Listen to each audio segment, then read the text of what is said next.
Why are coastal Squalors here.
¿A dónde está papi?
Welcome, welcome, welcome to the Thursday stream. I hope everyone's having an awesome Thursday morning.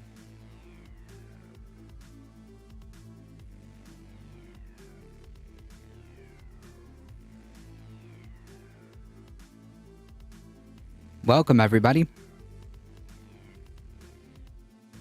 Alio, how's it going? A Trump-appointed judge denies Mike Lindell motion for a temporary restraining order against the FBI after the FBI seized his phone as part of a criminal investigation into Lindell's failed attempt to help Trump steal Biden's win. Happy Thursday, howdy. The UK government announced today that it would open up licenses to frack gas in the country. Ugh, yikes. This is probably under the new leader who is conservative and pro fossil fuels.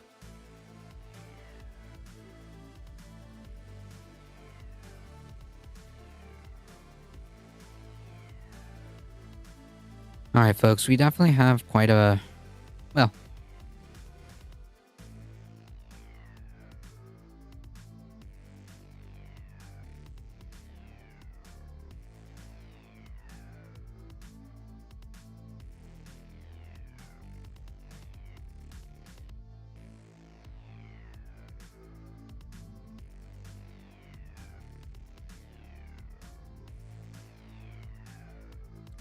I really wish this would stop. Okay, cool.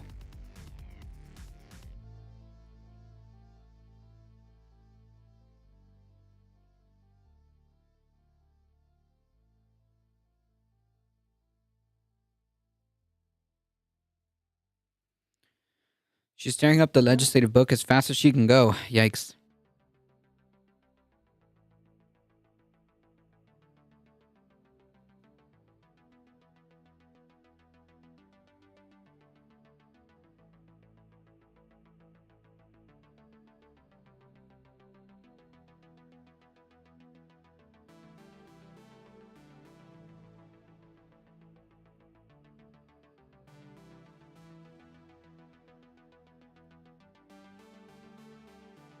All right, folks, we do have a few things to go through, so I guess we should get this started.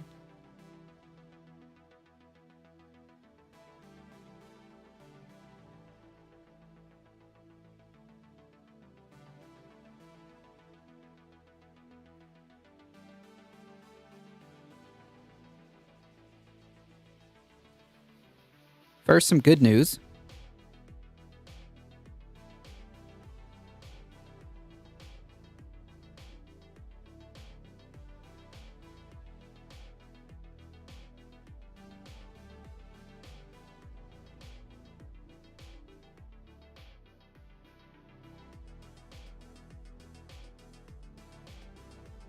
Well, that's unfortunate. Cosmic seeking. But I guess we'll start with some good news in regards to workers' rights.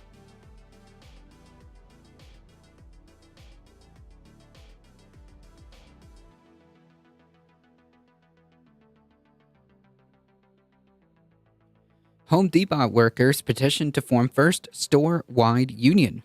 Based. Nice. Based and good.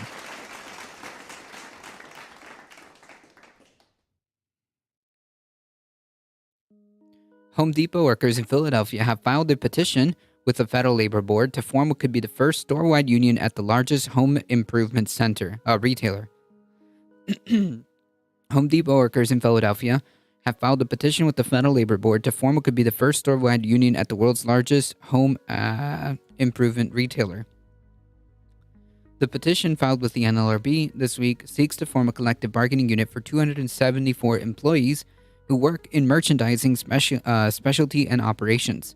The federal agency's database shows no other attempts to form a store-wide union at the company, though a group of Home Depot drivers successfully unionized with the International Brotherhood of Teamsters in 2019. Nice.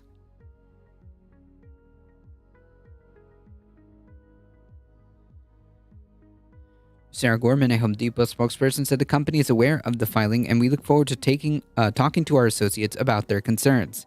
Nah, get fucked.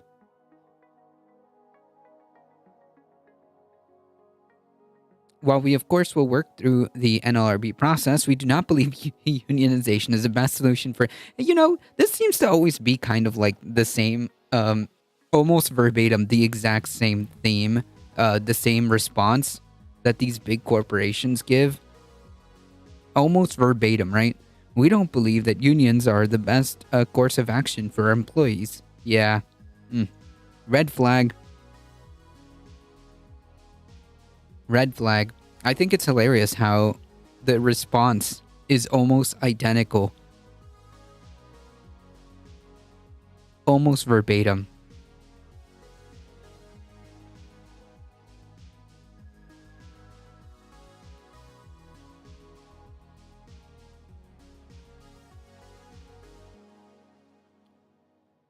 Vincent Quills, a store employee who's leading the petition, said he delivered the petition with 103 workers' signatures to the Federal Labor Board on Tuesday. Nice. He said discontent with the compensation and working conditions rose as employees felt strained during the pandemic. Quills, who makes $19.25 an hour and the receiving department, said he and other workers felt they could have benefited more from the record profits Home Depot made during the pandemic as demand grew for more home improvement projects. He pointed to 2 bonuses he received last year that amounted to less than $400. Jesus. What a spit in the face. Less than $400? Wow. Meanwhile, Cole said that his store perpetually felt perpetually understaffed, which is on purpose, and employees were routinely asked to work in other departments with little training, sometimes angering customers when they could not provide the expertise expected of them. Nice. Good stuff. Another billionaire against unions. No way! I just think it's hilarious how the response is like almost verbatim the exact same response. Word for word. I would see corporate visits and they say you're doing a great job, you're so essential, you have to walk the walk. You can't just come in here and say a bunch of nice things. This is a long shot, but I think we can do this, and this is just the beginning. Well, I hope so. Home Depot, based in Atlanta, employs about 500,000 people at its 2,316 stores in the US, Canada, and Mexico. Worker discontent has galvanized labor movements at several major companies in the US in the wake of the COVID pandemic, which sparked tensions over sick leave policy, scheduling, safety, and other issues. Yeah, we'll sit down and convince you not to join union and hurt our profits. True, because that's what it's about.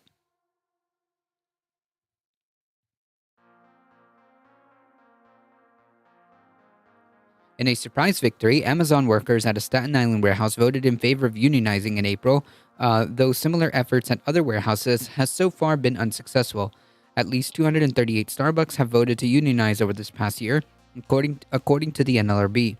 Last week, rail workers won key concessions in a tentative agreement with rail companies, and that averted a potentially devastating shutdown of the nation's freight trains.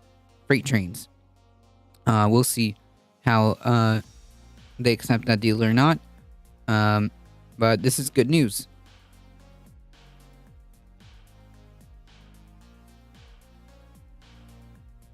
Unionization is incredibly important, and I'm glad the folks in Home Depot are doing this, because just like the first people who started the unionization efforts at, I want to say, Amazon, kickstarted off a whole like cascade of like unionization efforts across the country. So if they can do it at this Home Depot, then I'm pretty sure they can try to unionize others as well.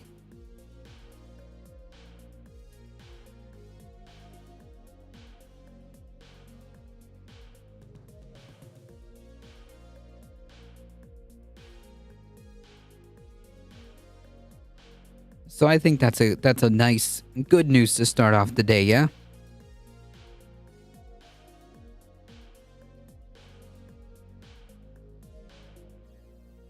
I hope they win their efforts.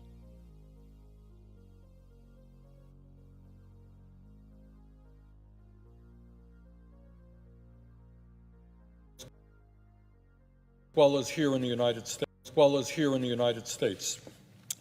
It is no great secret that today democracies around the world are under great threat from right-wing extremism. That obviously includes our own, as we all saw tragically on January 6, 2021, when there was an attack on this very building by those seeking to overturn our presidential election. One of the countries where democracy is now under threat is Brazil, the largest nation in Latin America. Been that way for a while. One of the largest democratic countries in the world. On October 2nd, less than 2 weeks from now, Brazil will hold its presidential election.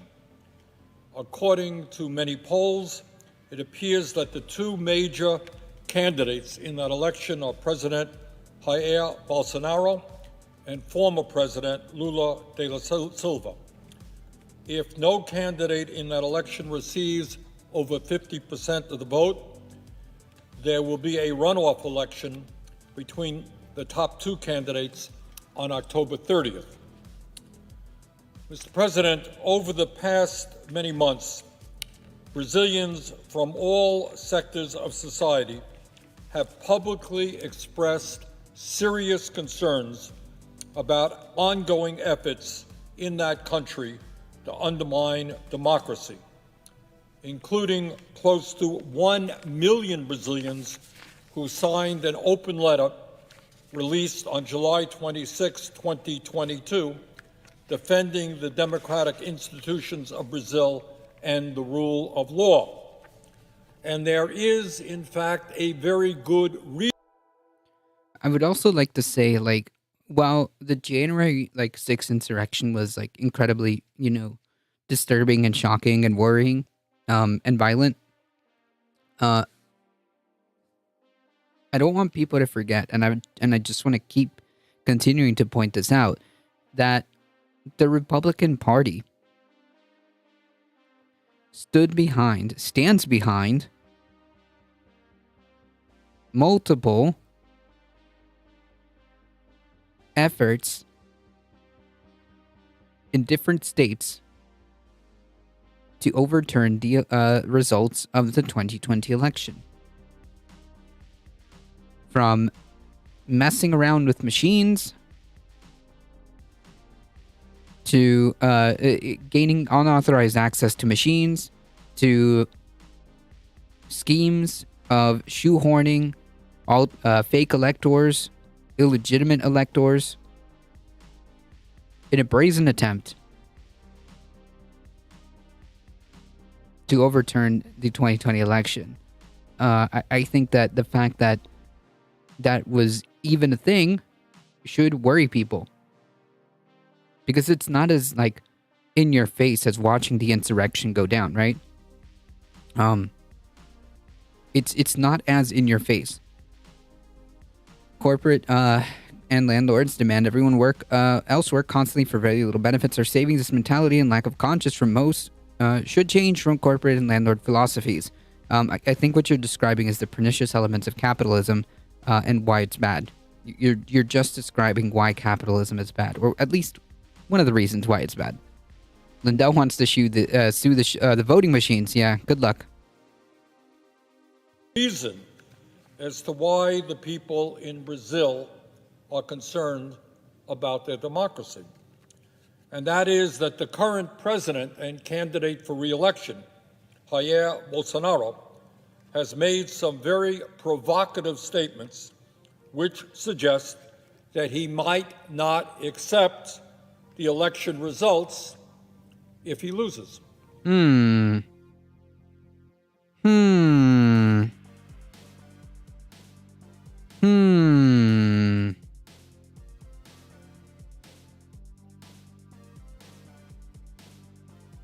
That's very interesting.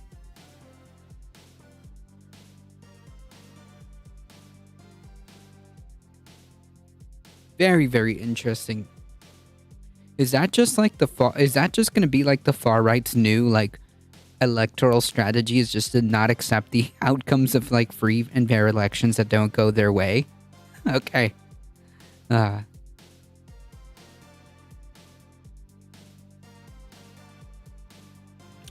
In other words, Bolsonaro might attempt to destroy Brazilian democracy and remain in power no matter what the people of Brazil determine in a free and democratic election.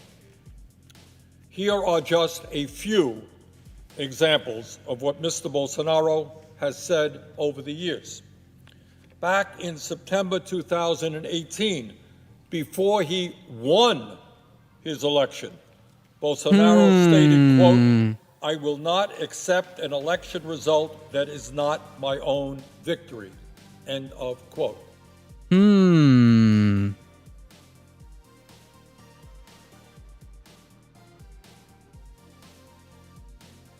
Wow.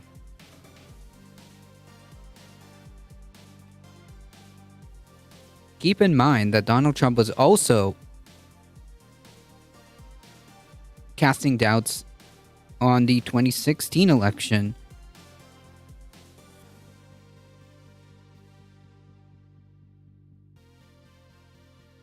Keep in mind that this is exactly what Donald Trump was doing 2 years before.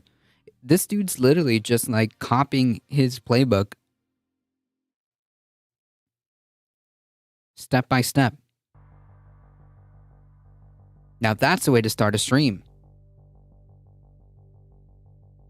I figured this was important and relevant.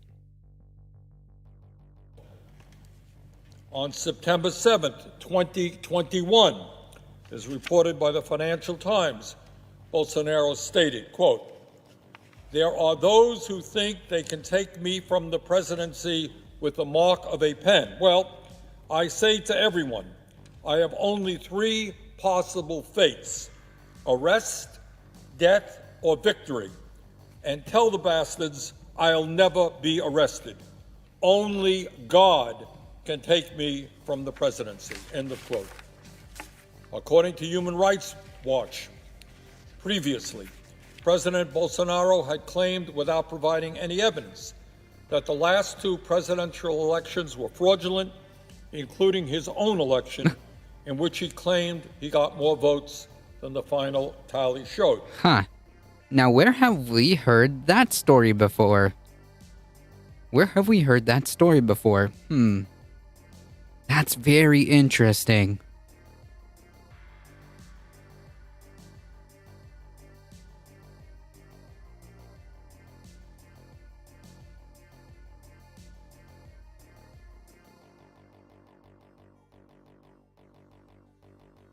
That's right, 2016 and 2020. So Bolsonaro, the far-right authoritarian fuck from Brazil, is essentially just copy-pasting, just doing a copy pasta from our far-right authoritarian fuck, Donald Trump. Trump says everything to my satisfaction. Yeah, well, yeah, the point being is that he's unironically, like, almost copy pasta the exact same rhetoric and sentiment. But it is not just Bolsonaro's words that should be of concern to those of us who still believe in democracy. According to a recent survey by the Federal At least be original in your insurrection. Nah, these people are all the same. Like, all these like far-right people have no capacity for like creativity whatsoever. It's all the same regurgitated bullshit. Sometimes like the more creative ones tend to hide it a little bit better. The most creative they get is just like naming it different things, creating little euphemisms to hide, you know, their power level or whatever bullshit. But other than that, they're literally the same thing. There's no like new ideas floating around here. Maybe Trump should sue them. Why? They're buddies. Seeing a 335% increase in violence directed against political leaders in 2022 relative to 2019. Mr. President, it is obviously not the business of the United States to determine who the next president of Brazil is or to get involved in Brazil's presidential elections in any way.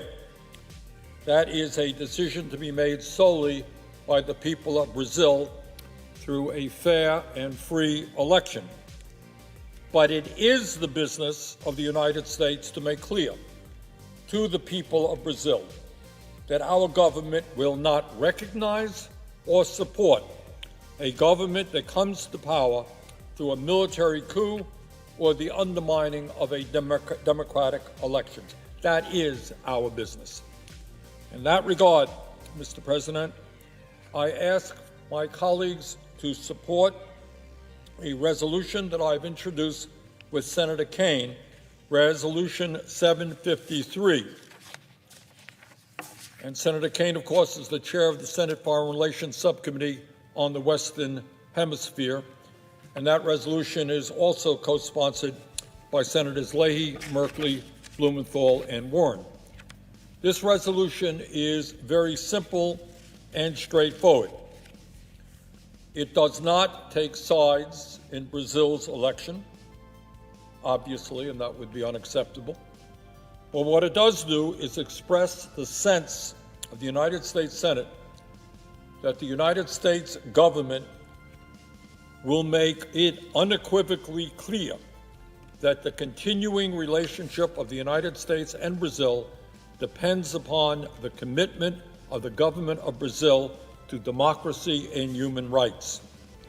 This resolution urges the Biden administration to make clear that the United States will not support any government that comes to power in Brazil through undemocratic means, and to ensure United States security assistance to Brazil remains compliant with our laws related to the peaceful and democratic transition of power. In other words, no military aid to a military coup in Brazil. This does not seem to be a complicated, or in my view, controversial piece of legislation. And yet, and I say this with a great deal of sadness, and maybe it tells us the state of democracy in the United States, yet we have not been able to get one single Republican to co-sponsor this very simple, straightforward resolution. And why? Why is that? Don't worry, Bernie, I got this. Because ultimately they don't actually care about democracy. Yeah, that's why. Maybe Trump should sue. Oh yeah, we talked about this. The political death squads are further along in Brazil, I believe. Jesus. I smell a coup coming from Bolsonaro. I mean, if he loses, yeah, all bets are off. These countries are working to leave the dollar. I don't think Brazil under a far-right president would leave the dollar. Why is that? And the answer is, I would love for my Republican colleagues to explain to me why they cannot support and add their names to a resolution that simply supports Brazil's democracy and the peaceful transfer of power. Obviously, it would be most effective if this resolution had bipartisan support, and I hope the that obvious it will. answer is because they fundamentally they fundamentally don't believe in that. That's it. That's literally it. They fundamentally don't believe in that, and that's why they're not supporting it.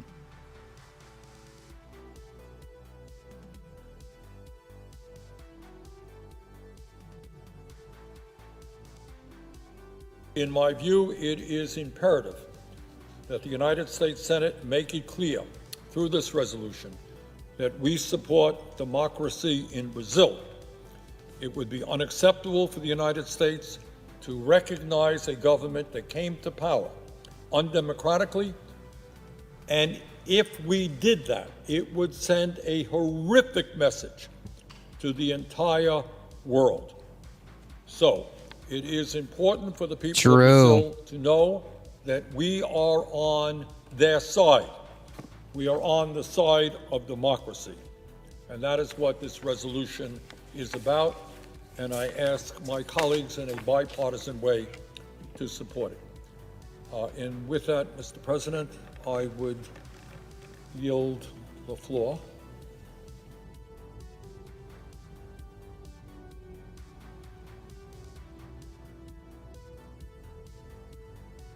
Nice. Based.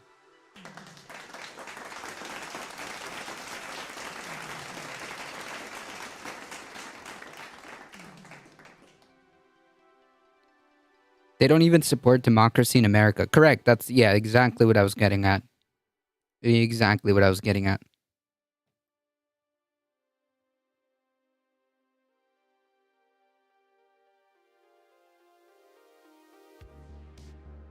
Gridlock as usual, and the US government always fighting each other. No, it's just the Republicans, my friend. Just the Republicans.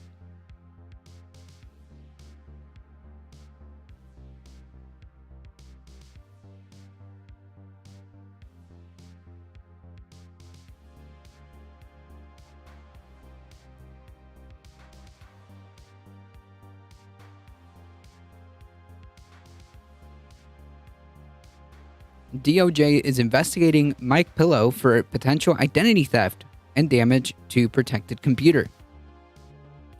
The Justice Department is investigating Mike Pillow over potential identity theft and damage to a protected computer in connection with the breach of a Colorado voting system. A Colorado County's voting system. The FBI seized Lindell's phone last week while he was waiting at a drive-thru, Hardee's drive-thru, a move that the Trump ally is contesting in court, which I believe he lost that contest.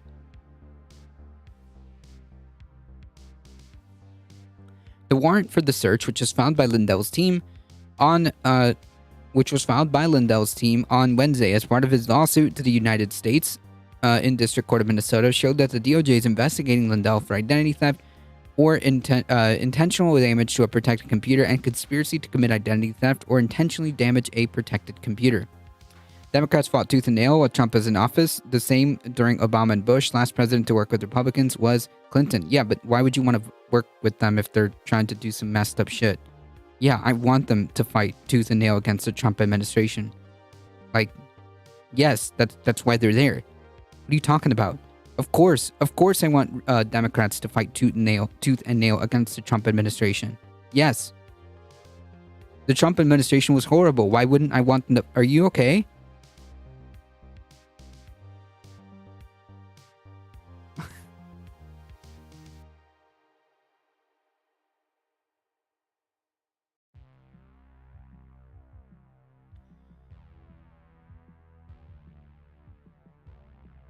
The warrant was approved by U.S. Magistrate Judge Tony Leung on September 7th, according to a document.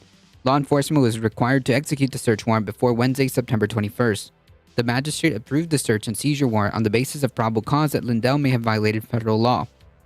Agents searched for records or information connected to Mesa County election clerk Tina Peters' alleged scheme to breach voting machines during the 2020 election.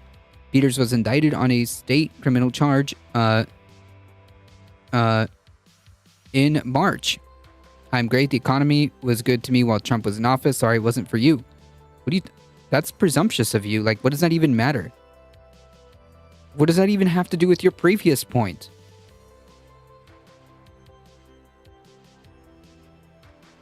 And furthermore, it wasn't Trump's policies that made the economy good, by the way. Like, these are all just amazing memes that you're throwing out here. I want Democrats to fight as hard as against Republicans as they did against Bernie Sanders. True.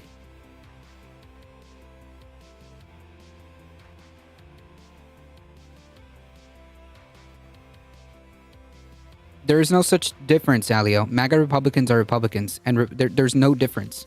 No fundamental difference between a Republican and a MAGA Republican. There's fundamentally no difference at all. So there's no point in separating these two things because they're the same. Alio with the 10 biddies.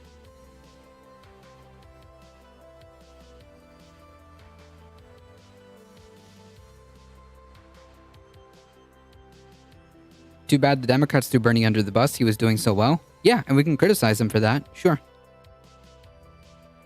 That's a completely valid criticism.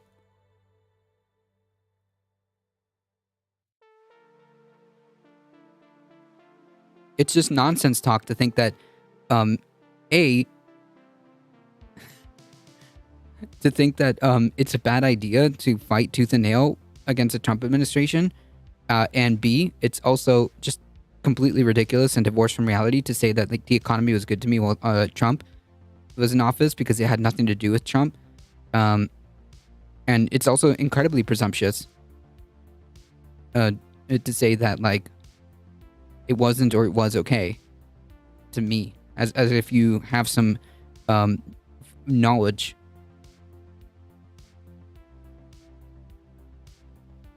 Peters was indicted on state criminal charges in March.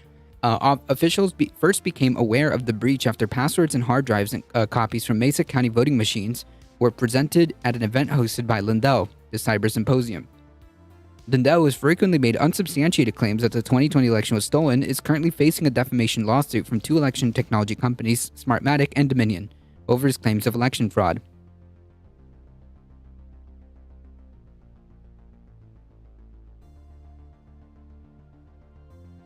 If only the Republicans would drop this politician worship religion. Well, they can't. They can't. That's who they are. Like the Republican Party as it exists, as an institution, the Republican Party as it is right now, is not going to change. That institution is not going to change. There's no point in making distinctions between like MAGA Republicans and not. That it just doesn't exist. It just doesn't exist.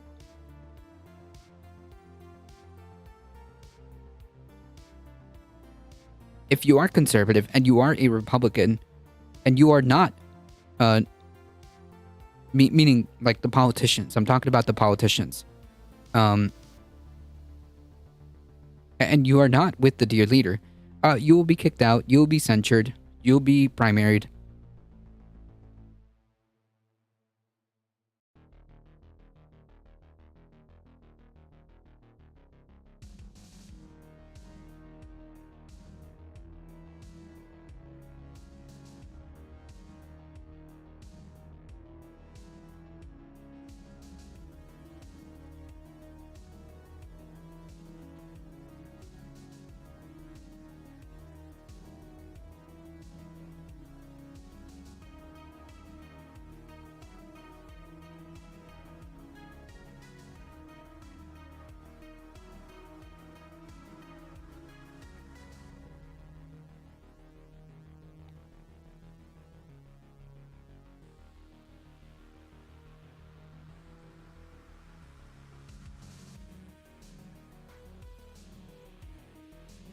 Dems are not leftists. Yeah, the Democratic Party is not. The Democratic Party is not. There are lefties who, well, are Democrats in the voting in the constituency, but the party itself is not a left. Like the party itself is not a leftist party. Not really.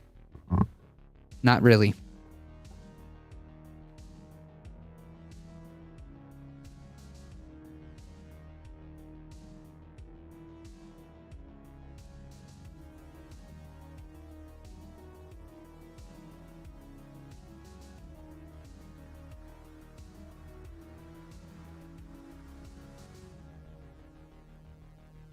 So a pillow guy is probably gonna have to face the music with this criminal investigation as the walls start getting a little snug.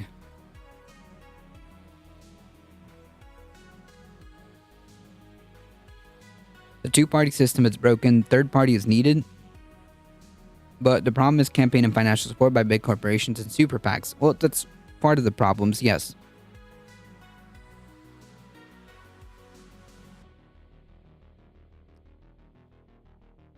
That is part of the many issues with this system we've got going on here.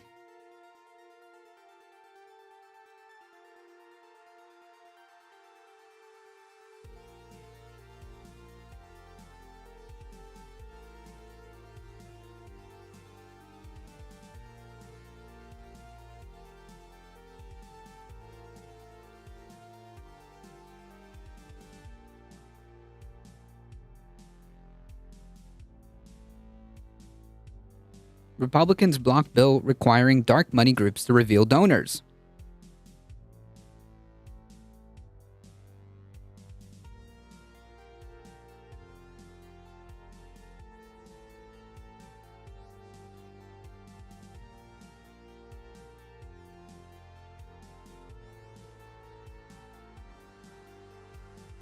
This is the same thing that happened to the Tea Party. They went in a caucus. They went in with ideals and no plan, got taken over by extremists with an agenda, set up a purity test and expanded. This is now happening on a larger scale with Trump and the GOP. Oh yeah, 100%.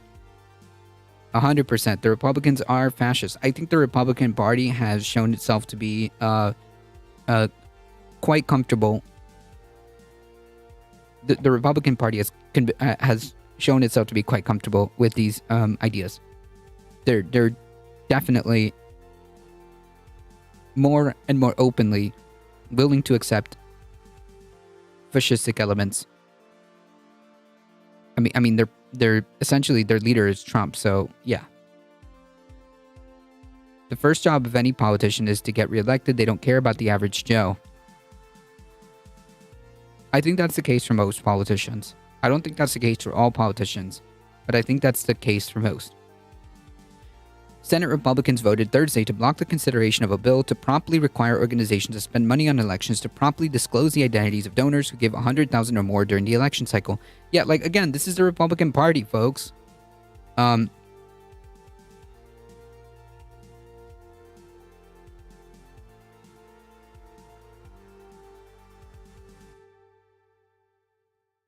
You just literally made a mention.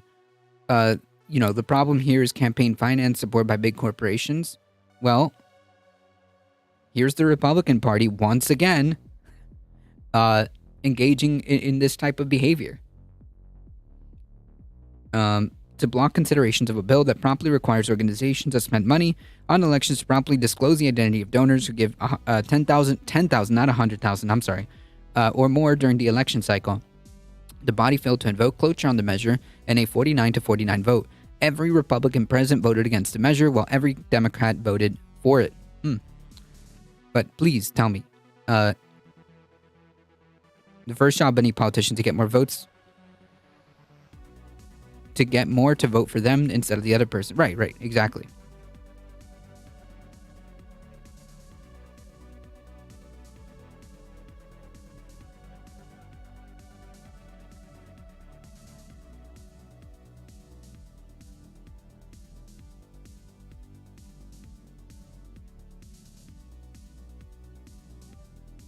Alio with the 10 biddies. During the 1992 primaries, Jerry Brown accepted donations up to 100. He tried. I feel like Nancy knew this wouldn't pass, which is why she allowed it to vote. No, this is in the Senate. This is in the Senate. Unless the House introduced its own. This is in the Senate. Now I'm depressed, everyone in chat. I think your anger should be, your depression should be directed towards the Republican Party. The next step, we find out if they have any morals and what they said. Next step, we find out if they have any morals and what they said they were going to do. True. Exactly. What was the vote count on the bill? All Republicans voted against it. All Democrats voted for it. Simple as that. 49-49. Senators Tammy Baldwin and Mike Crapo were not present for the decision. Senate Majority Leader Charles Schumer brought the bill to the floor to highlight the reliance of Senate Republican candidates on a huge cash inflow from GOP dark money groups such as the Senate Leadership Fund, a super PAC linked to Senate Minority Leader Mitch McConnell, according to Democratic senators familiar with Schumer's thinking. A Bond with the tier 1 sub. Thank you so much. I appreciate it.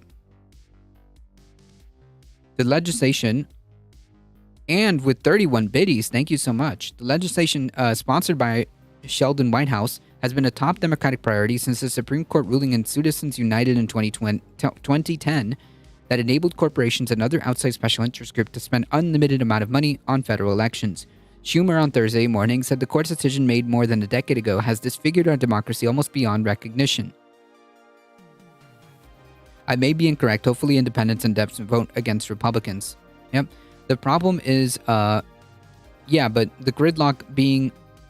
The problem here isn't gridlock. The problem here is the Republican Party, dude. That's it. The problem here is the Republican Party voting entirely in unison against a bill that would be more transparent. Why would they vote against that? There's no legitimate reason other than, well, they just don't like this idea of being more transparent with how much money goes into these things. Why? Maybe it's because they have something to hide, maybe. But regardless, it's the entirety of the Republican Party in unison. The problem is the length of the election cycle, now effectively infinite. There are too many ways to shift around dark money. If the election cycle is limited to a few months, the corruption will be easier to control. Yeah, I think you've mentioned this before. Yeah, I would say, sure, that's a good idea. Ziggy with 100 biddies, thank you. I appreciate that. Shummer probably knew it wouldn't pass either. Maybe. But yeah, the problem here is the Republican Party. The Democratic leader cast Thursday's vote as a defining issue. Ahead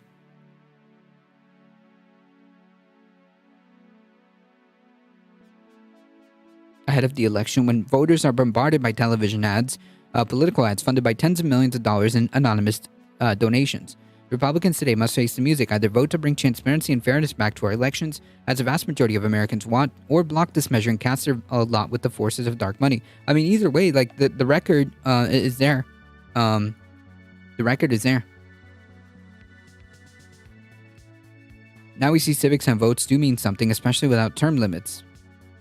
Yeah, some things need term limits. SCOTUS would be one of those things.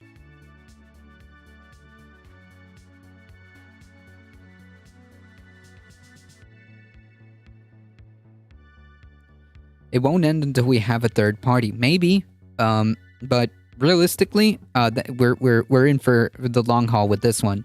What we should be pushing for is bills that facilitate ranked choice voting, while we figure out a way to make massive changes to the institutions that are here, because fundamentally, this isn't working.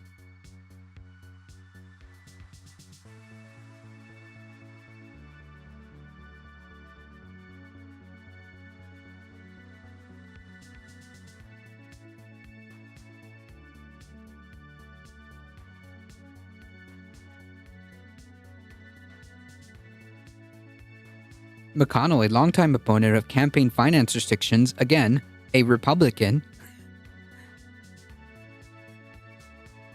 dismissed the bill as a liberal pet priority. The idea of having, like, more transparency in our electoral systems is apparently a liberal pet priority to him.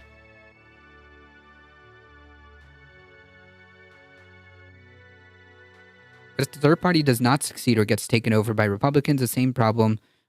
Yeah, the forward party is a joke. The forward party is a meme. But either way, like, the ideal system would be similar to a parliamentary system where you have a lot of different parties where people can join different political parties, and it would be, while it has its own problems, it would be more democratic than the system we have now, in my opinion. It won't end until there's a majority of progressives in the Democratic Party. They seem to be the only people willing to fight for actual democracy. True. I think that it can be said that, well, while this system is the way it is, our cards, you know, looking at the cards handed to us, yeah, we can do that too. Maple Leaf Dragon. We can do that too.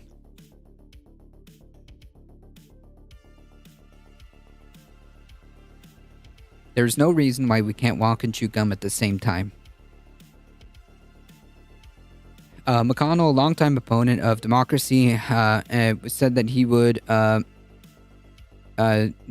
dismissed this bill as a liberal pet priority. He said he would give unelected federal bureaucrats vastly more power over private citizens' First Amendment rights and political activism. Sure. He called it an insult to the First Amendment. Yeah, like whenever you have such like language like this, yeah, red flag. And slammed Democrats for bringing it to the floor instead of legislation to curb inflation or address other economic problems. Schumer, however, noted that Tuesday that McConnell has supported requiring donor disclosures in the past. Even Leader McConnell used to support disclosures, then he did a 180-degree about-face, quoting McConnell's statement in 1997 that he thought disclosure was the best disinfectant. Republicans blocked the Disclose Act earlier this session when Democrats brought it to the floor as part of a broader election reform bill.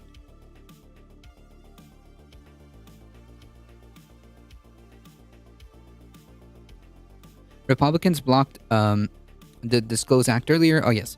The bill would also require groups that spend money on ads in support or opposition to judicial nominees to disclose their donors, a top priority of the White House, who has spoken on the Senate floor regularly to highlight the influence of conservative groups spending on the Supreme Court.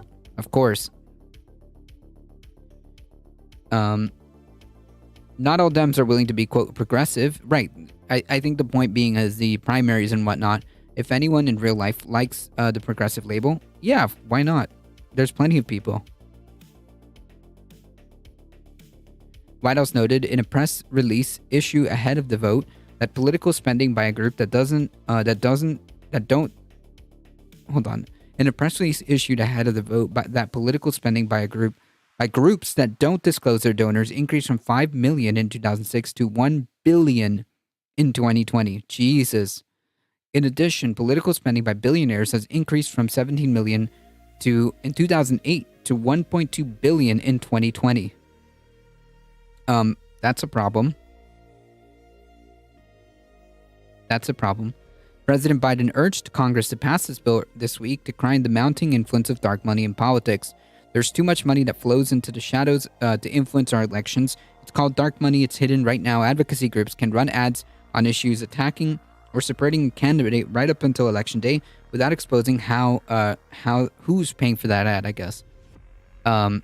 Democrats in the lead up to the vote pointed repeatedly to a $1.6 billion contribution to a political nonprofit group controlled by Leonardo Leo, the core chairman of the Conservative Federalist Society, which is credited to helping to reshape the federal judiciary in recent years.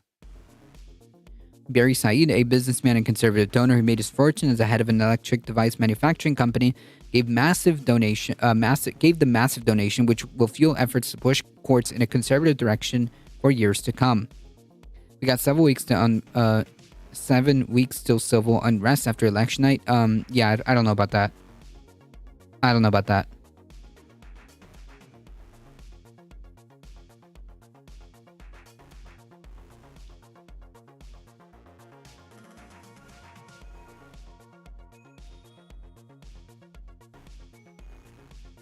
So once again, this is just the Republican Party here. This is just the Republican Party being the problem here.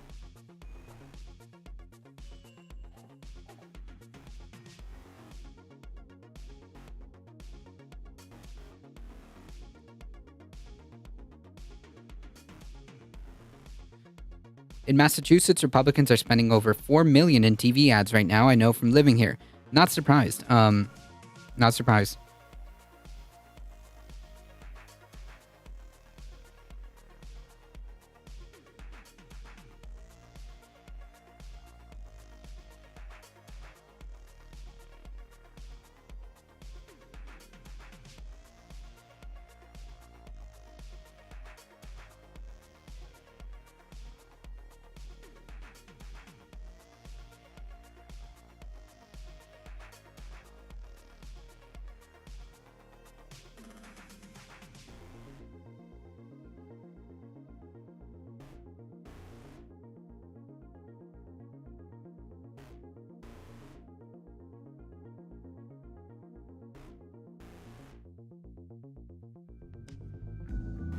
Why are coastal cities sinking?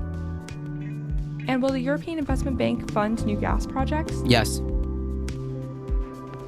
Welcome to the Climate Recap from the Beckosphere Climate Corner, your go-to place for international and U.S.-based climate news. I'm Becky Hogue, a climate communicator. Today is Thursday, September 22nd. Let's jump right into today's news. What? 100 subs? Nice. Cool. Let's start with some extreme weather events. Nigeria is battling its worst floods in a decade. These events have affected 500,000 people, displaced 100,000, and killed at least 20 this week, according to the country's National Emergency Management Center. It has destroyed thousands of hectares of farmland in Africa's most populated country, which is bound to make the continent's food crisis even worse.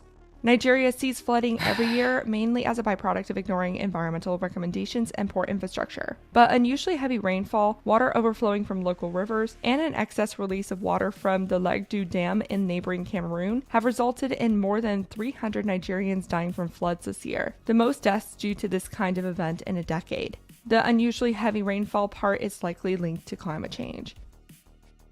Meanwhile, there's major flooding in New South Wales and northern Victoria as intense rainfall places an exclamation point on us entering a triple La Nina.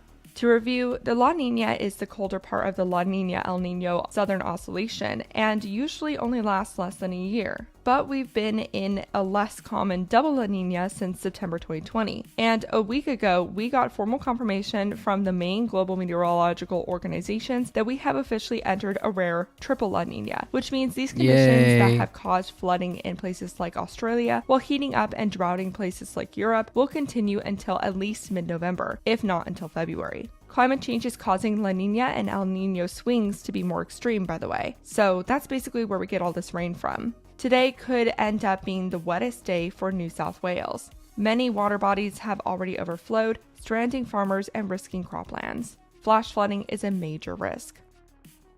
And continuing the flood news, I forgot to mention this event earlier, but central Italy experienced an intense rainstorm last Thursday that dumped over a foot of rain in the span of 2 hours, resulting in flash flooding and killing at least 9 people. Like many parts of Europe, Italy has experienced all kinds of weird weather events, from severe drought and heat waves to torrential downpours and flooding. This has devastated the country's agriculture sector and disrupted supply chains. The country's prime minister attributed this latest extreme weather event to climate change as he declared a state of emergency.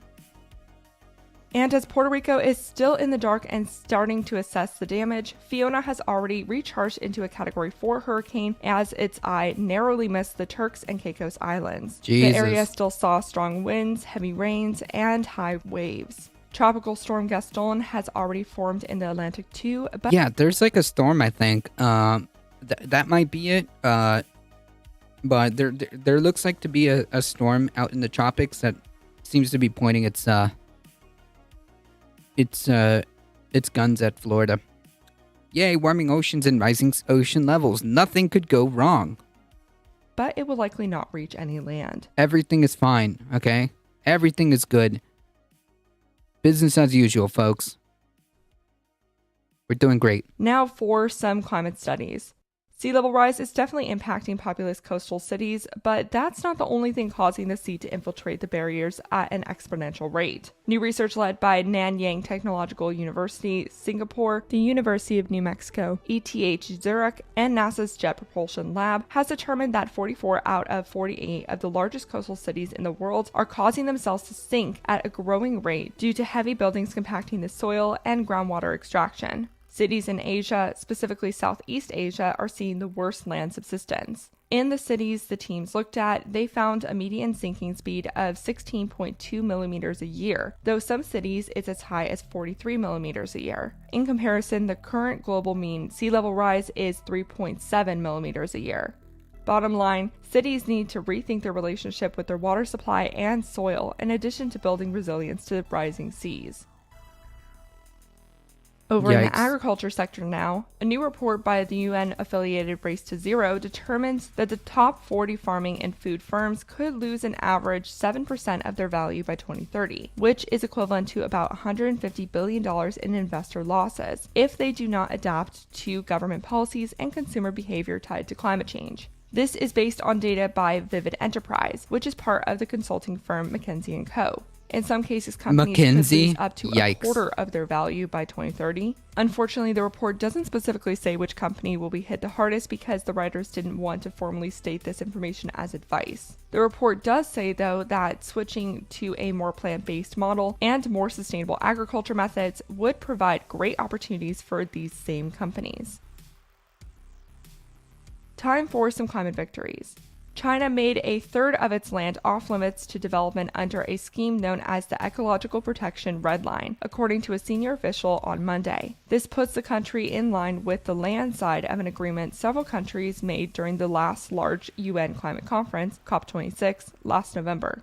That promise was to protect 30% of their lands and waters by 2030. Ironically, China never formally agreed to it, but this red line idea has been discussed in China since 2011. Critics of this scheme say China will just redraw the lines if it wants to develop somewhere, and the latest guidelines of policy state that cultivation, logging in commercial forests, and mining exploration can still continue in those protected spaces. So I'm not sure how much this scheme will truly do. Meanwhile, the country's marine ecosystems remain mostly unprotected and in poor health. Well, that victory story went downhill quickly. Let's try another one. 44 out of the 74 members of the Net Zero Asset... Jesus Christ, cheeseburger. Florida will be underwater in 20 years. Maybe. Maybe.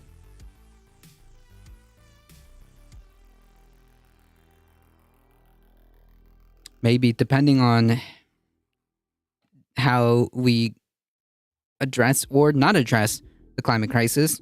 Decades to come, places like Florida. California will be underwater, will it though? How far is California above sea level versus Florida?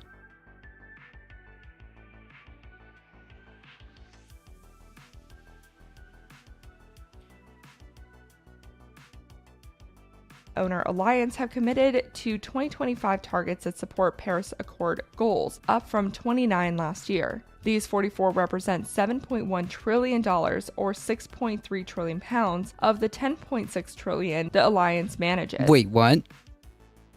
One of my coworkers is going to experience Hurricane Fiona firsthand in a few days. It's slated to be the most intense storm to hit Canada on record.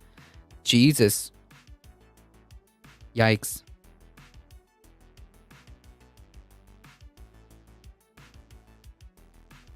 So I don't understand the previous comment. Okay, whatever. Doesn't make sense. With members such as Aviva PLC, Swiss Re, and the California Public Employment Retirement Fund. This UN-backed group of pension funds and insurance companies was formed in 2019. As a member of the group, the fund or company is required to make 5 targets within 12 months of joining. For a 2025 target, they must commit to reducing their own and their portfolio's emissions by 22 to 32% by then to reach 49 to 65% by 2030. The eventual goal is to reach net zero emissions by 2050. Additionally, members' investments in climate solutions increased by threefold to $253 billion or 225 billion pounds this year compared to last year. Continuing with the theme of finances, the European Investment Bank said it would not invest in any new gas projects, despite intense pressure from many developing countries in Africa and elsewhere wanting the bank to reclassify gas as a transition fuel. The bank has held strong and said that it would not invest in an asset that would later become stranded. While this is a good move, as the International Energy Agency and the Intergovernmental Panel on Climate Change have both stated that we can't afford to start any new fossil fuel projects, African leaders are bound to call this incredibly hypocritical and against a just transition. They have a reason to, since the European Union recently reclassified gas as a transition fuel for its own purposes. Greenpeace and other environmental groups are currently suing them over that rebranding. The bank's chief recognizes this double standard and blamed wealthy countries for using the war in Ukraine as an excuse to continue with fossil fuels. However, because many emerging economies don't have too many fossil fuel reserves to their own name, investing in gas infrastructure would lock them into eventually relying on countries like Saudi Arabia and Russia, just like Europe is. The EIB chief also said he was disappointed to see so few European leaders show up to talks with African leaders recently on climate change adaptation matters.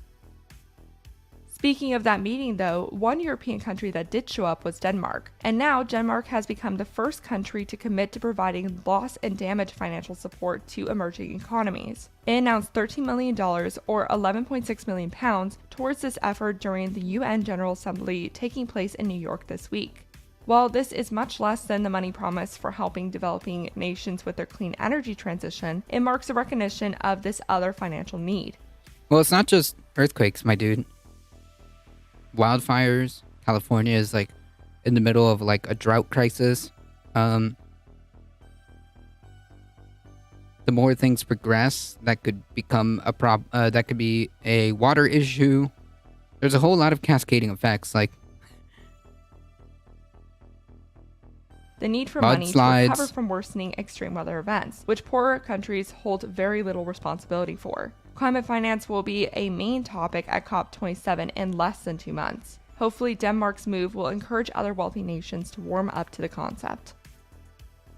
Meanwhile, Norway's $1.2 trillion investment fund announced that all companies that it serves must reach net zero by 2050 or they'll lose business. It has stake in over 9,000 companies. The fund also intends to increase funding for renewable companies and projects.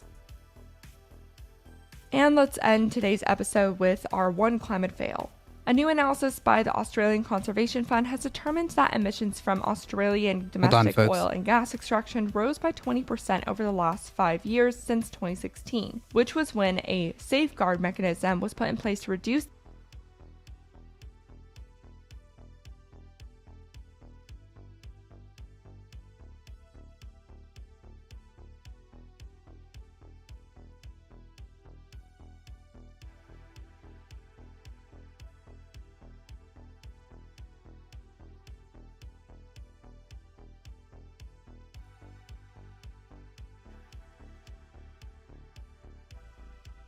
Hold on, folks. We got a little special guest here. 1 second.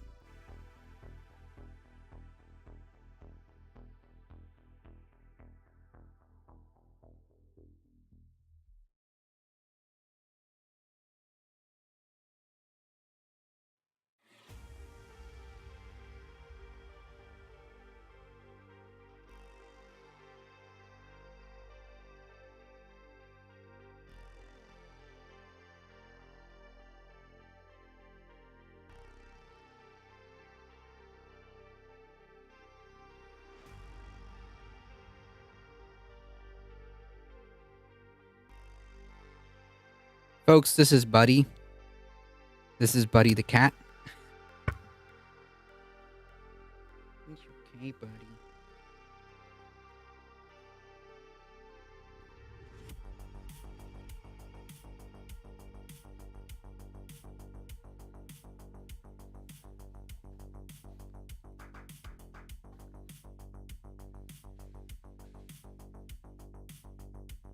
Not this one.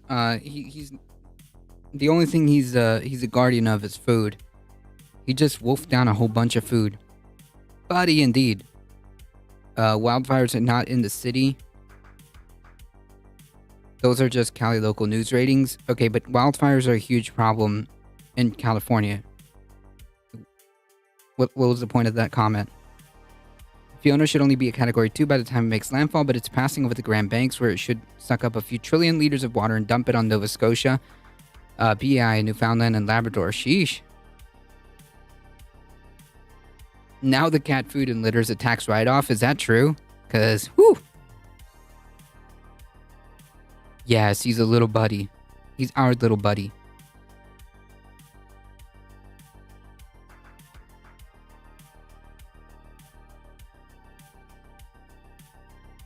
We can get hurricanes, but very, very rare. Normally just a tropical storm effect. Yep. Oh, yeah, cat content. There we go. That's right. That's right. President Biden yesterday approved an expedited major disaster declaration to get resources to Puerto Rico. Fast and here, I've authorized 100% of federal funding for debris removal, search and rescue, power and restoration, and shelter for food. True. I saw that. If you use a cat on stream, then you can write off his food. Based. Nice. Well, he needs to come on stream more often then, if that's the case. if that's the case, I need to put him. I need to give him a dedicated cat cam, and that way, that would count as a tax write-off because, well, those are supplies that are used. Anyways, check with your tax experts. Yeah, I'm sure if you have like a cat and they're like a big part of the stream, or they're I guess a centerpiece of your content, then I guess you could write off the food and whatnot, because that's part of like your supplies, right? It's part of your content. You need these things to make your content, and well, you can argue that as a write-off. I don't know if it can go off as like as far as vet bills, but it makes sense. It would make sense that if a cat is part of your, is a central part of your like content, then obviously all the supplies that go with it would be considered, potentially for a tax write-off. I guess, I don't know. Yeah, no free rides for Buddy. All right, listen, he works for his food by being on stream. Okay, that's his job. You can write off your computer. You can write off your computer. You can write off your camera. You can write off. I think you can even write off your expenses, right? Like an internet bill. You can arguably write off your electricity bill, because obviously this thing, this is being powered. If you buy games, I assume, or any equipment, yeah. Yeah, the cat's part of the streaming studio. There you go. There we go. Now I need a dedicated like cat area where the cat can hang out. Because I don't really have one of those. These emissions. Clearly, it's not working. That's because while this mechanism was supposed to penalize companies that breached the set emissions limits, companies mostly have been let off the hook. The 215 facilities covered by these mechanisms are responsible for about 28% of the country's emissions. 10 of these companies are responsible for more than half of this emissions increase, with the worst offenders being the gas companies Chevron and Woodside and the mining giant Rio Tinto. The single biggest polluting site is Chevron's Gorgon liquefied natural gas, or LNG, development in northern Western Australia. It was given the go-ahead with the promise of an attached carbon capture and storage facility, which was supposed to be the largest in the world. The project to build this facility was constantly delayed, and since its completion, the facility has missed the emissions uptake projections set by the Western Australian government. Oh yeah, no, this is a room for that exact purpose, Wolf Glen. Yeah, this is a room for this exact purpose. It's literally my place of work. You can do deductions for that area. Yeah, I unironically, like, obviously do my job here, and it's made specifically. It's catered specifically to do this. Most of the emissions increase during the last 5 years has been due to an expansion of LNG exports. This analysis shows the need for the Albanese government to revamp this mechanism effectively and quickly in order to meet its emissions reductions goals of 43% compared to 2005 levels by 2030. The government has shown interest in doing so, but the researchers say that their current plan for how to reform this mechanism would not be sufficient. And that was your climate recap for Thursday, September 22nd. If you like the work I do, please follow this podcast, give it a 5-star rating, leave a review, and consider checking out the Beckosphere Climate Corner YouTube channel. Remember to talk about the climate crisis every single day and to support your local news organizations. Bye for now. Drew.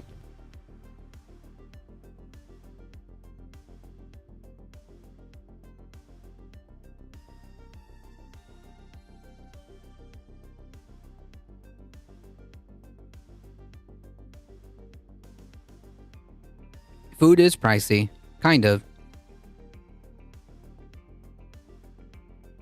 Cat food, depending on which cat food you get, yeah. It can be.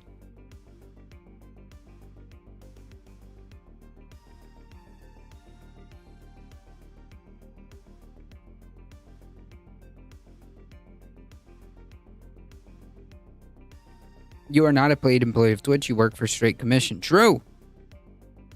Republicans lining up against Manchin's permit reform bill. This is a good meme, folks. All right.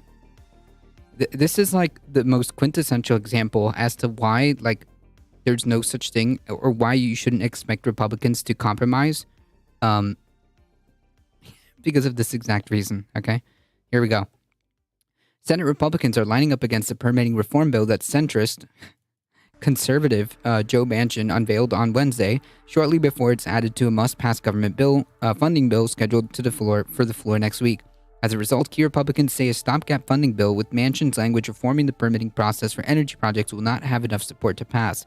Senate Majority Leader Schumer promised to attach Manchin's permitting bill to a short-term government funding measure in exchange for Manchin's vote last month to the Inflation Reduction Act, that sweeping climate and tax reform bill that has been a top priority for President Biden.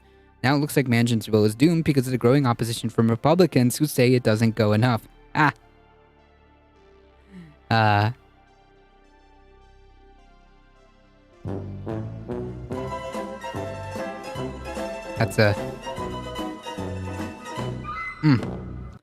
such a delicious meme. Schumer would have to agree to strengthen Manchin's bill to pick up more Republicans' vote, which wasn't the deal. I can't see how this is going to pass, said Senator Cornyn, an advisor to the GOP leadership. Asked if Manchin's bill could get enough Republicans to overcome the expected filibuster. Not even close, said Senator Kevin Kramer. I think it does as much harm as good if it does any good at all. If you own a pipeline in West Virginia, it's really great. Other than that, I don't see any value to it. Ha! No, this is a good thing, Alio. This is a good thing, okay? This is a good thing. This is a good thing.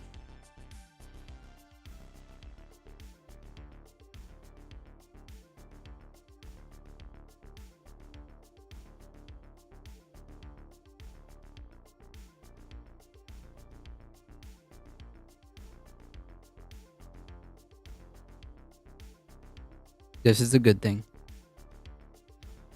GOP, Manchin's home state colleague, Senator Shelley Moore, announced on Thursday morning that she supports its permitting reform bill, but most Republicans are coming out against the proposal. GOP senators say Capito's embracing Manchin's proposal because it would approve the completion of the Mountain Valley Pipeline, a natural gas pipeline that would span more than 300 miles across West Virginia. But Senate Republicans who don't benefit from the project are much more skeptical. Senator Lindsey Graham said he's a no vote, pointing out the bill does little for his home state. I guess I'd like more. I get nothing in South Carolina, so I'll be a no. Ha!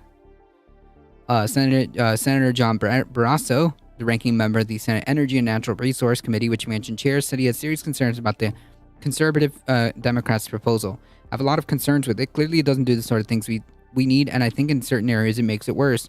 With the Federal Energy Regulation Commission overseeing electricity transition lines, with giving the Fed the right to set prices, so you have red states like Wyoming having to subsidize blue states' energy like California. I just can't support that.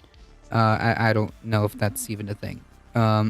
Yeah, because the whole point was that this asshole, Senator Manchin, did this backroom deal with Schumer. To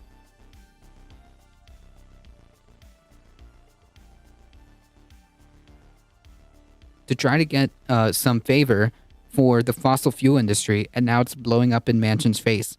So yeah, this is a good thing.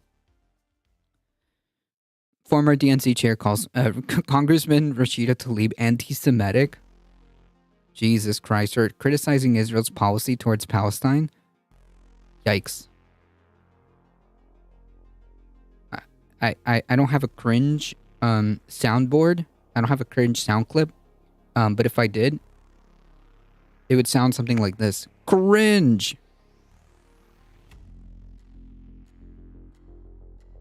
Former DNC chair. Wait, who is that bipedal? Oh, wait a minute. Did they go? Wait a minute. Was this? Wait, was this a story that they were talking about earlier in the Majority Report? The oh God, Debbie Wasserman, the Florida person. Yeah, Debbie Wasserman. Yeah. No, literally nobody cares what she has to say. Literally nobody. Oh no, the consequences of my own actions. Ha. Maybe Eric Swalwell Here's the thing: the MAGA Republicans don't think that we have the stomach for this fight. They think we're too weak and can run tough, rough shot over us, over our rights, and over our democracy. November is about proving them wrong. The most effective way to fight back is at the ballot box. Well, it's one way. It's a tool. I don't know if I would call it the most effective way, but it's a tool. But yeah, anyways, Republicans dangerous and should be voted against. Yes. Yeah, unironically, nobody cares what she has to say. Debbie Wasserman, whatever her name is.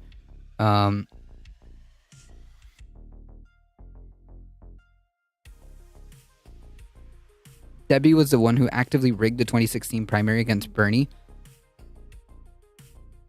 Boo.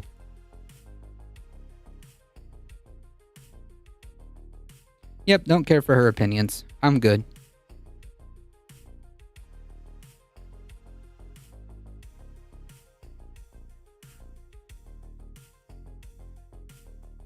Senator Steve Daines said he will vote against Manchin's bill because reforms don't cover forestry. Senator Tom Tillis was initially open to Manchin's bill, but then came out against it after Republicans discussed it in detail. I'm not supportive of what's come out.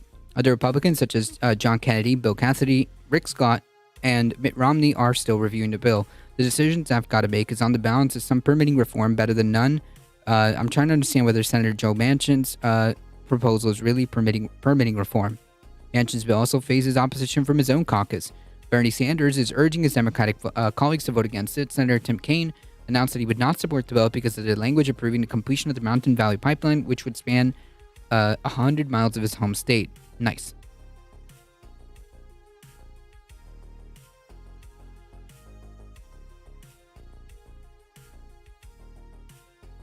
Nice.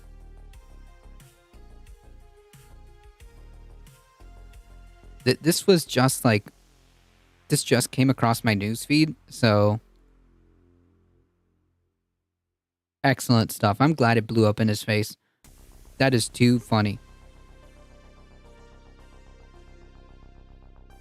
Man, how awesome would it be if the Democratic Party, the rest of the Democratic Party knew that this was going to fail, so that they tricked him into getting the vote, and then like, and now it's like blowing up in his face. Oh man, Debbie was Hillary's campaign manager. Boo. Is she still in Congress? No, right?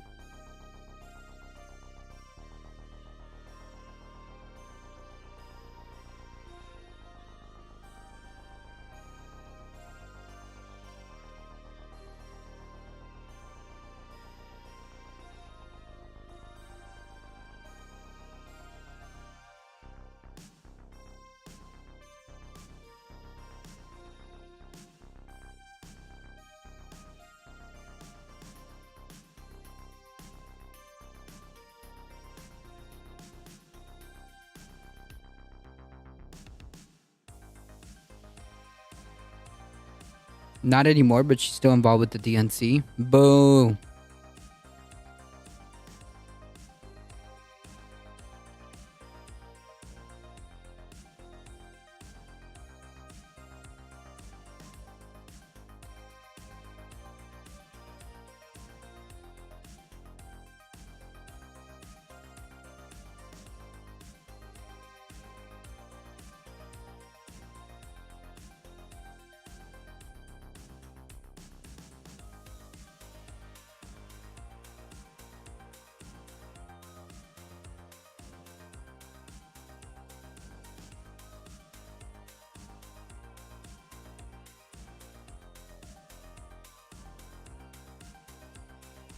Yeah, of course the DNC is a problem.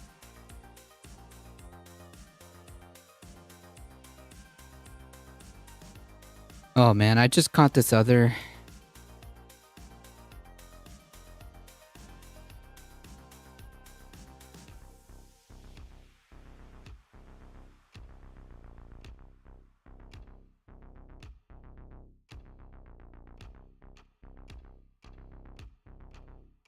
Well, I don't even know if it's even worth going over this.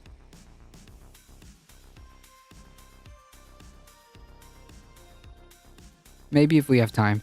Alright. Good memes. I'm glad it blew up in his face. Amazon loses effort to exclude Jesse and Bezos from testifying in the FTC Prime probe. Federal Trade Commission late Wednesday rejected Amazon's bid to exclude CEO Andy Jassy and founder Jeff Bezos from testifying in a probe into the retail giant's Prime program. In an order written by the Republican Commissioner Christine Wilson and made public on the FTC website, the agency ruled that Amazon hadn't sufficiently proved that its schedule for the executive's testimony would be unduly burdensome. Bro, these people don't do anything. What do you mean?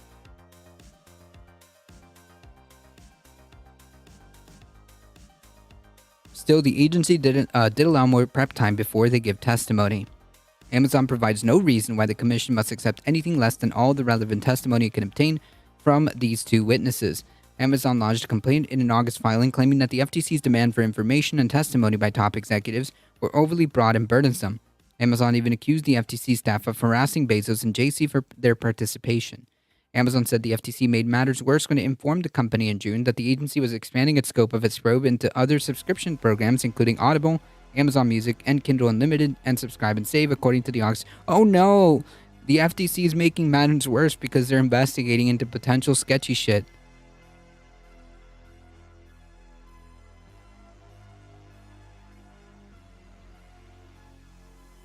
She has to resign as DNC chair because... Oh, yeah. Okay. Now I'm remembering. Yeah. You're right. Yep. I unironically don't care for her opinions. Unironically do not care what she has to say.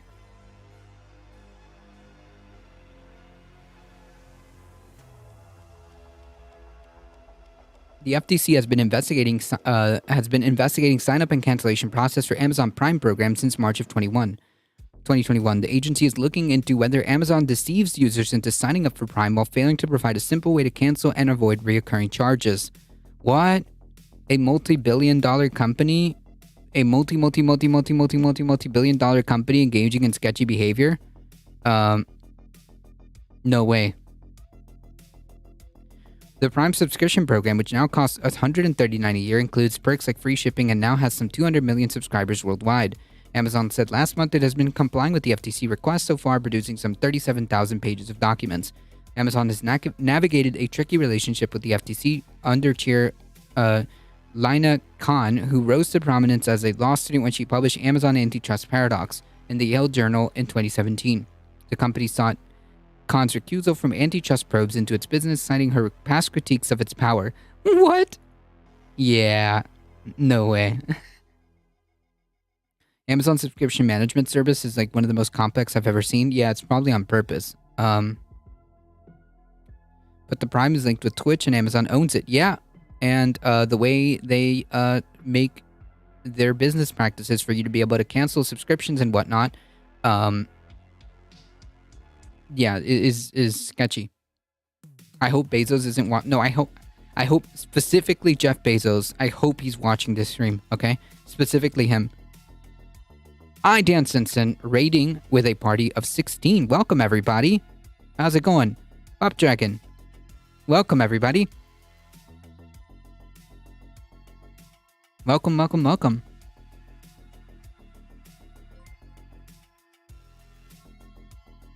Irantro, thank you for the follow.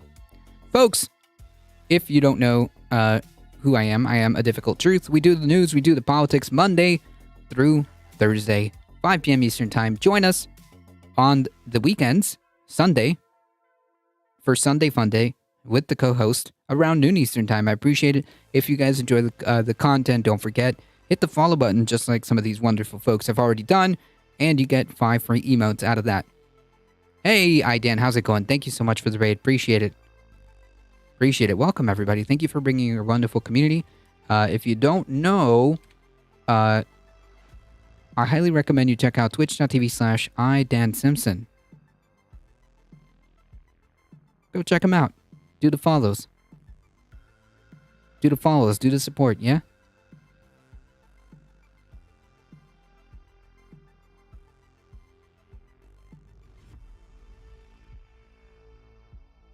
Amazon gained some concessions from the FTC, like a limitation on catch-all demands for information, which the commission said it would modify.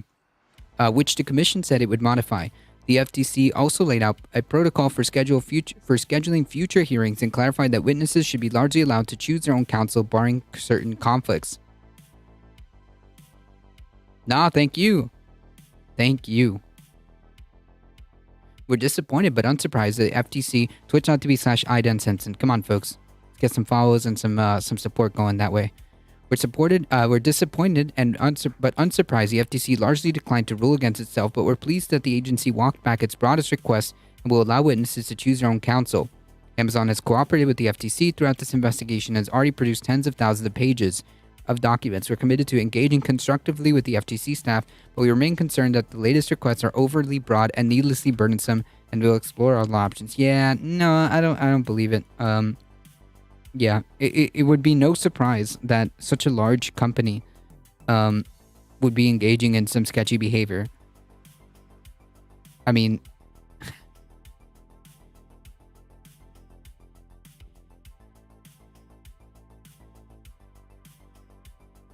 and there's no way that you can convince me that it would be that there would be like an undue burdensome to have this guy Jeff Bezos testify and the other CEO or whatever.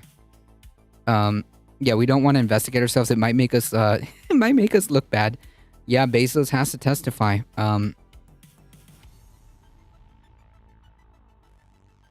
That's right.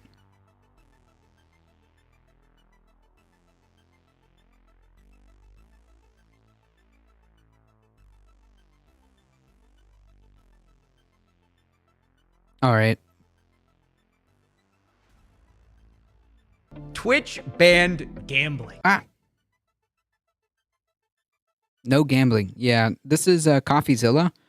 CoffeeZilla usually does some pretty cool stuff, and they did their own video, so it's only 7 minutes long. I think we could do this, and then this media literacy test. Those are 3 words I thought I'd never be able to say. Twitch banned gambling. Those are 3 words I thought I'd never be able to say. But with the kind of week Twitch has been having, I guess I shouldn't say I'm surprised. I mean, they've been having more drama than a Spanish soap opera. I mean, scams, gambling, covering up. This feels like the world's worst game of prison bingo. Literal crimes have been admitted to here. And then 3 seconds later. Over under how many times Bezos pleads the fifth? Oh, yeah. 1,000 times. And no gambling. Yeah. Here we are. Later, nobody cares because somehow something bigger has happened. So look, as much as I want to believe that Twitch has had a crisis of conscience here, I think the most logical explanation is public pressure. Twitch just feels like they're in the middle of some kind of a scam, criminal drama hurricane. So they're just looking for something, anything to make them look like they have control of this situation. I mean, because honestly, right now they look like children trying to pilot a spaceship. Like, oh Jesus! Did Twitch really ban gambling? They took significant action in an attempt to reduce this behavior on the platform. Let's push this button and see what it does. Oh, we banned one of our biggest streamers. So we're going to go over Twitch's statement on their gambling ban. And basically the start of it goes over their widespread gambling problem the site has had and basically what they plan to do on it. Interestingly, they seem to kind of admit that their old system wasn't working. They say gambling content on Twitch has always been a big topic of discussion and something we've so also just kind of like admitting that this kind of stuff has been going on. Actively been reviewing since our last policy update in this area. So the full lore on this, if you've been a longtime subscriber, is basically this isn't the first time Twitch has been criticized for this. We've actually personally been through a Twitch gambling arc. Remember a year ago, Mudahar and I teamed up to defeat the gambling meta on Twitch, and we failed. Because, I mean, okay, yes, everybody left Rubet, right? Steve will do it, stopped gambling for like a week. And then everybody moved over to Stake, and, you know, it was even bigger than... I mean, basically, we converted everyone from beer to Cerveza, right? It was like the same thing, different name. Anyways, around that time, Twitch issued a statement because they were getting so much heat about this whole gambling thing and, you know, ruining people's lives. Because the stories in gambling addiction are so horrific, so they had to do something. So Twitch announced that they're going to ban affiliate codes, which basically meant the biggest streamers couldn't directly link their affiliate codes on these gambling websites and make even more money. But this did basically nothing because, of course, you can just find the code 2 seconds. It's not hard. So now slots are basically bigger than ever this year. Sites like Stake are pumping in millions, tens of millions to get the top streamers to gamble on their website. Like basically people like XQC and Trainwrecks are full-time casino employees. Yeah, of course. It's to protect the basically they're part of the platform. reason that slots are now a top 10 category on Twitch. Literally, they've had like 45 million watch hours just this month. And I know that number just seems impossibly huge. So let's compare it to this. Fortnite got a similar number of watch hours this month too. So yeah, Twitch's efforts to curb gambling content or whatever worked about as well as shooting a squirt gun at a house fire. And I guess they seem to kind of acknowledge this when they say some people circumvented those rules and exposed our community to potential harm. Like, yeah, no duh, people circumvented this rule. So Twitch is basically saying like, okay, no more Mr. Nice platform. They're going to take a harder stance. And they actually did in a weird twist. They decided to ban slots, dice, and roulette and are banning all the biggest crypto casinos. I mean, this is big news, guys. Stake, Rollbet, Duelbits, and even Roobet, who, of course, we've talked about. I mean, this is a ballsy move by Twitch, especially the fact they named Daddy Stake first. I mean, they know exactly who's putting the big dollars into their platform, and they know who it's going to affect the most. Like, for context, Stake is a $1 billion organization. They're huge. They sponsor the UFC, but one of their biggest marketing vectors this whole time has been that Twitch slots section where they had the biggest streamers just working for them 18 hours a day, serving up that hot gambling content. So this is a big move by Twitch to just cut it off right there, name the platform and be like, nope, that's not happening anymore. I heard that Aiden Ross is already sending out resumes, so rip to him. But either way, I don't want to make this sound like it's the full permaban. I mean, there are things not included here. Like poker isn't going away, neither is sports betting or fantasy sports. Yeah, I don't know. I would say sports betting is also kind of should be on the list, right? At least on Twitch. Which, is probably because most people see them as less harmful forms of gambling, and researchers say that they're less likely to addict people. And I think Twitch kind of has a point here, right? Poker is a game invented thousands of years ago, or hundreds, I don't actually know. But slots is literally the results of humans sitting in a research centers and tinkering. How do we mix the perfect dopamine cocktail for your brain, right? There's actually a great book on this called Addiction by Design, where it just goes over how every part of a slot is made to hook your brain on it from the second you sit down. I mean, don't get me wrong. You definitely can be addicted to these lesser forms of it. But I think it's not very arguable that slots are the most potent form of gambling we currently have. So I guess the logic here is that they're not going, full black and white. They're just kind of drawing the line at poker and sports betting. And look, is this policy perfect? No. But I do think it's a legitimately good start compared to what they've done in the past, which is basically nothing. And I know it's going to anger some people, who are going to come in and say, what about personal responsibility? They have a point to this, and I want to address that because I'm all for individual accountability at the individual level. If you're addicted, yes, you have to take personal accountability. No one's going to get you. Yes, and I think I meant, I know where he's most likely going with this, and I pretty much have the same opinion or the same stance where, obviously, these people took, conscious decisions to make. These people made conscious decisions, but I would also say that we cannot ignore the environment that that they're in, right? That encourages people to do this. And I think that gambling, and especially things like slots and whatnot, absolutely encourage people to do this kind of stuff, right? And perpetuate this behavior. Out of your situation. But when we're talking about a platform, right, that argument goes out the window because you know who doesn't talk about personal accountability when it comes to gambling? Stake.com. At no point in their revenue share meetings are they talking about oh, darn it. People are just taking too much personal accountability. We're losing revenue here. No. Right. They're also assuming people can exercise self-analysis. Yeah. They think of people as statistics, as they should. At their level, they know, if we want to pay... What do you mean as they should? Well, I disagree with that. As they should? No, I don't think things like this should... Well, whatever. XQC, $10 million a year. This is how many people we need to get on our site. And that percentage of people, we know exactly how many people are going to spend $100. We know exactly what percentage of people are going to get addicted, and et cetera, et cetera, et cetera. They don't view things at the individual level because they're a platform. That would make no sense. In fact, the only time gambling sites talk about personal accountability is when it suits them in the press, right? When it absolves them. Like, of course, the people selling addiction want to talk about how it's your job to not get addicted. Right. It's the same as like these... It's the same as these large fossil fuel corporations and, petrochemical corporations and whatnot want to blame you or put the burden on you, the individual, for the stuff that they're doing, right? For the environment that they're creating, essentially. It's the same thing, like the whole recycle thing and don't be a litter bug. Yeah, it's the same concept. And again, like, are they wrong? At the individual level, they're not. That is the only way to solve individual problems. But if the way to solve individual problems is at the individual level, what is the way to solve a platform-wide problem? Well, it's at the platform level, and that's what Twitch is. He makes a very good, like, interesting, I guess, analogy, because, like, the same thing could be transcribed into, like, systemic problems, right? Obviously, you're not going to solve systemic problems at the individual level, right? It's a problem with the system.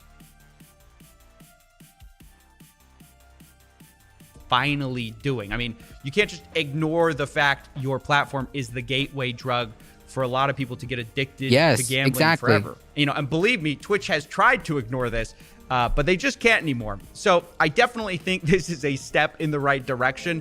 But maybe definitely most importantly, this is a huge win for CoffeeZilla shareholders. Some of you guys have stuck with me an entire year when we fought this gambling meta. And to finally come out on top, no thanks to me, by the way, because we haven't talked about it in a while, but you guys stuck in with me. Some of you invested, pumped the stock pre the Roobet investigation split of 2021. I mean, your stock, your dividends are sky high, and you know what? You deserve it, okay? Seriously, though, thanks to everyone who has supported the content. I mean, I don't say that enough, but while reflecting whenever things change like this, it is kind of amazing how much we've grown, and I don't take it for granted. Thank you guys so much for watching. Want to know where you can shop hundreds of Silverado HDs, including chassis? Wow, interesting.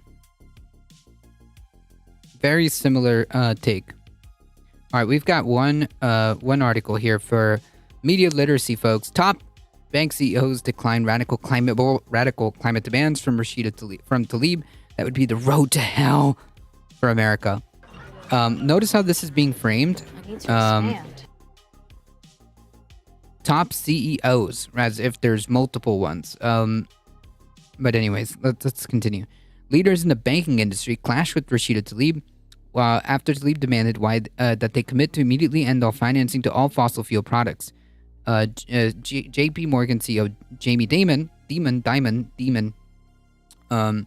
told a far-left representative during a House Financial Services Committee hearing that her request would lead to despair and ruin, as opposed to continuing business as usual, which will lead us to, check notes, despair and ruin. Thanks. It is also to be noted, and Fox won't tell you this. This is not going to be in any of this Fox article. JP Morgan is one of the biggest investors in fossil fuel. It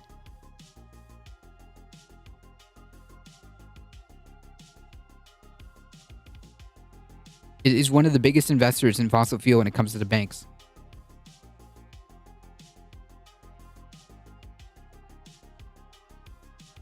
So, of course, they're all up in arms at the idea.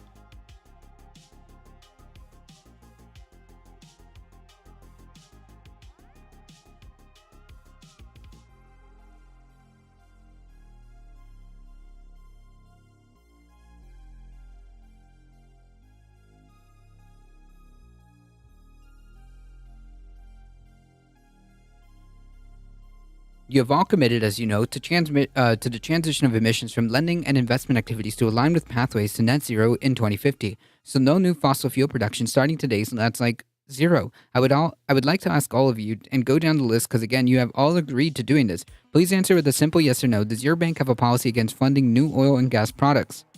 Absolutely not, and that would be the road to hell for America. That's fine. That's fine, sir. You know that everybody.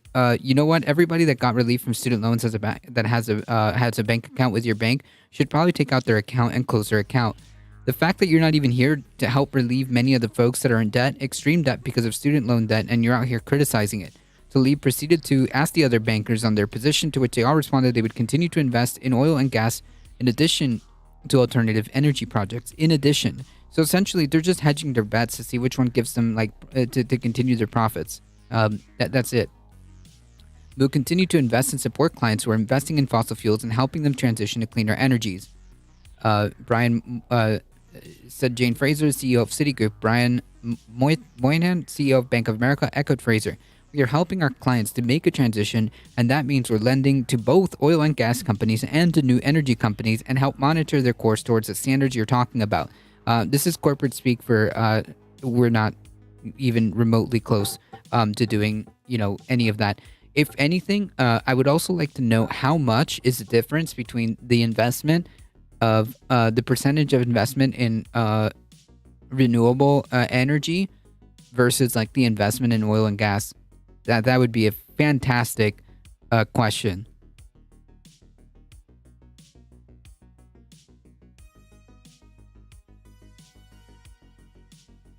Critics of the environmental policies Talib advocates, which is the fossil fuel industry. Those are the critics, argued that these policies have already reduced funding to fossil fuel projects, which has exacerbated the energy shortages seen in Europe. What? Explain to me what this has to do with the United States, folks. Explain to me what this has to do with the United States. And furthermore, the energy shortages in Europe, because of the whole like Russia shutting off gas or whatever, is only indicative that we should actually transition to more green and renewable energy so that we don't have to rely on fossil fuels. That would mean, that makes my argument stronger.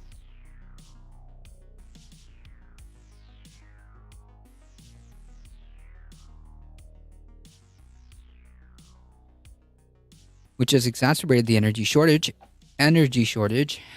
because like fossil fuel companies continue to push this idea that you have to equate fossil fuels with energy. It's a total like propaganda bullshit that they're doing. Fossil fuel does not have to equal energy. Since Russia invaded Ukraine earlier this year, American financier Kyle Bass, for example, argued that the transition from fossil fuel to alternative energy must not be rushed. No, in fact, I think it should be. Our time to address this issue is running out. B, what better excuse? What better example as to why we need to transition to green and renewable energy? Wouldn't that make us less reliant? Wouldn't that make us more energy independent? These transitions take 40 years, Joe. The move from coal to natural gas took 40. So then we should get going. Then we should get to it. Which is just not true. I think the idea that the transition from like fossil fuels to renewable is going to take like that much, I don't know. I don't think so. It doesn't have to. It doesn't have to. And furthermore, the technologies that are available to us are much cheaper and easier to make. And I'm going to assume can be deployed in a much faster fashion instead of continuing to bankroll this industry that's destroying our planet. There's just really no argument that we need to continue to bankroll this industry. The only people who are making this argument are the people who are in this industry and the people backing them. That's it.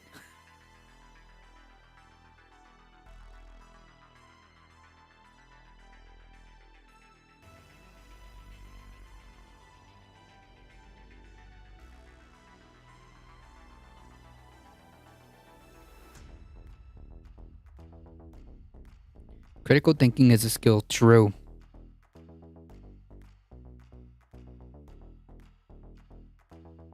All right, folks, we did it. We got through all the articles. This is the kind of garbage that Fox News peddles, and the framing of this whole thing is just absolutely horrible and contributes to the misinformation and misleading picture of renewables and fossil fuels. And it's on purpose. It's on purpose. This only serves the fossil fuel industry.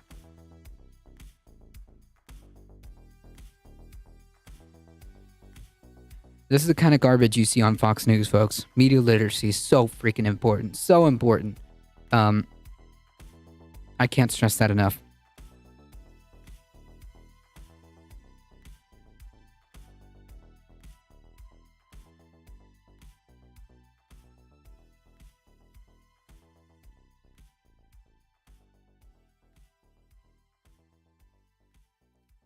I'm thinking of making the podcast that I have in mind, that I've been trying to do for years now, but I haven't had a lot of time because, well, you know, time is hard.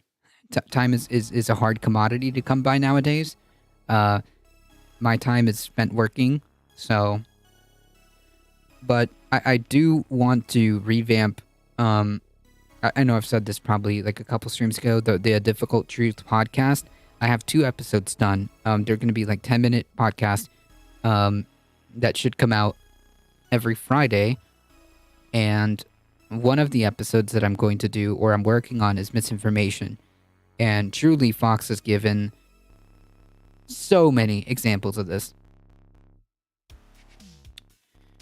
Trump had said in an interview that a president can declassify anything even by thinking about it. Wow.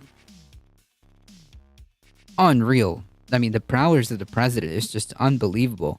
You can just think about something and it's declassified. Wow. Because that's how things work. Okay.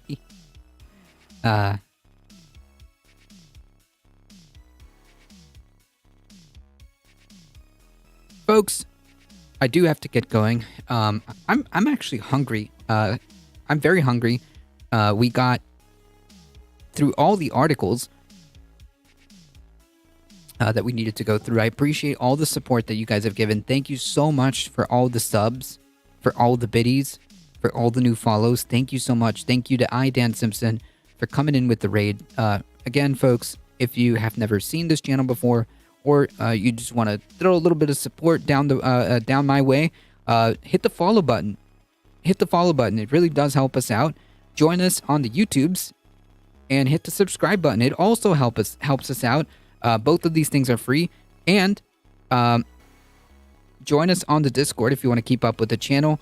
Spread the word far and wide, everywhere and anywhere, which is also free. And it helps us out a lot. That this is a chill place to be. Join us Monday through Thursday, 5 p.m. Eastern Time. Join us on Sundays for Sunday Fun Day around noon Eastern Time with the co-host. Kitty Cats guaranteed. Kitty Cats aren't guaranteed. Folks, enjoy the weekend. Please stay safe. Please take care of each other. I'll be on. I hope to see you guys in the next one.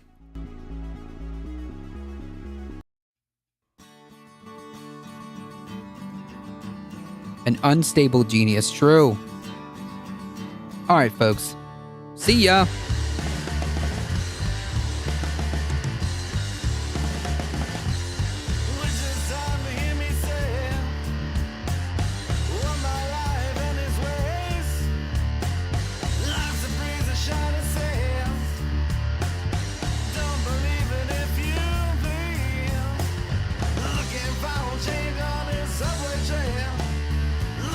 Alright, folks. Hang tight.